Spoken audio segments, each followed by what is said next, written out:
Good morning students. बच्चों, आज हम पर्यायवाची शब्द के बारे में पढ़ेंगे।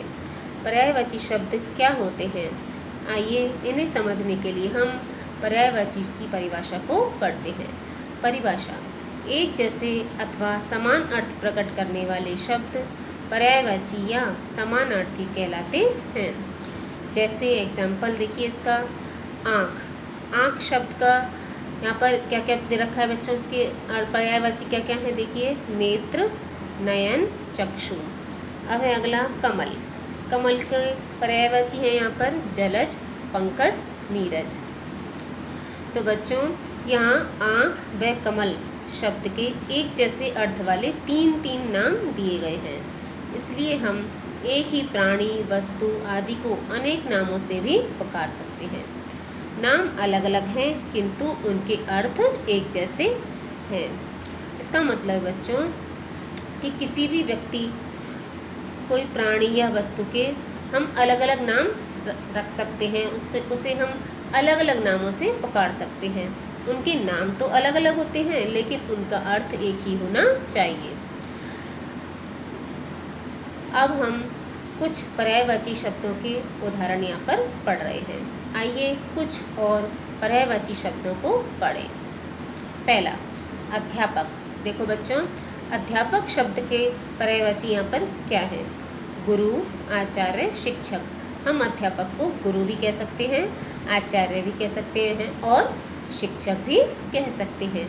ये तीनों नाम अलग अलग हैं लेकिन इनके अर्थ एक ही है। इसी तरह से बच्चों अगला देखिए, पानी। पानी शब्द को हम जल, नीर, वारी, इस तरह से हम सिर्फ पानी को हम जल भी कह सकते हैं, नीर भी कह सकते हैं और वारी भी कह सकते हैं। ये इसके अलग अलग नाम हुए लेकिन इन तीनों का अर्थ भी पानी ही होगा। अब आगे देखिए, जंगल।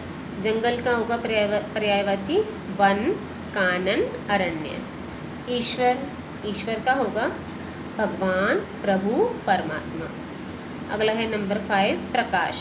इसका पर्यायवाची होगा उजाला, रोशनी, आभा। फिर है अगला नंबर 6, अंधकार। अंधकार को हम क्या कह सकते हैं? तम, अंधेरा और तिमिर। फिर है अगला नंबर 7, समुद्र। समुद्र को हम क्या कह सकते हैं और बच्चों? सागर, जलधि, रत्नाकर। फिर अगला नंबर 8, रात्रि। रात्रि को हम क्या क्या कह सकते हैं?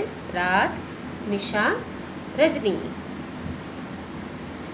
अगला है नंबर 9, आकाश। आकाश शब्द का पर्यायवाची क्या है बच्चों? देखिए, गगन, नभ, अंबर। तो है अगला नंबर 10, सूर्य। सूर्य को हम क्या कह सकते हैं? रवि, सूरज, दिनकर। नंबर 11, पृथ्वी। पृथ्वी का होगा धरा, वसुधा, भूमि। फिर है अगला नंबर 12, पहाड़। पहाड़ शब्द का पर्यायवाची है पर्वत, अचल, भूधर। नंबर 13, दिन। दिन शब्द के पर्यायवाची क्या है? वार, बासर, दिवस। अब है अगला बच्चों नंबर 14, स्त्री। स्त्री शब्द का पर्यायवाची होगा नारी, महिला, औरत। फिर है अगला नंबर 15, फूल। फूल शब्द का पर्यायवाची होता है बच्चों पुष्प, कुसुम, प्रसून। बच्चों, ये तो थे कुछ पर्यायवाची शब्द और उनके उदाहरण। बच्चों, आज हमने पर्यायवाची शब्द की परिभाषा के बारे में समझा है और उनके कुछ एग्जाम्पल के बारे में भी समझा है। हम पर्यायवाची शब्द को समानार्थी शब्द भी कहते हैं। आपको ये ध्यान रखना होगा और ये जो सभी पर्यायवाची शब्द आज आपने पढ़े हैं उनको आपको याद भी करना है। Thank you.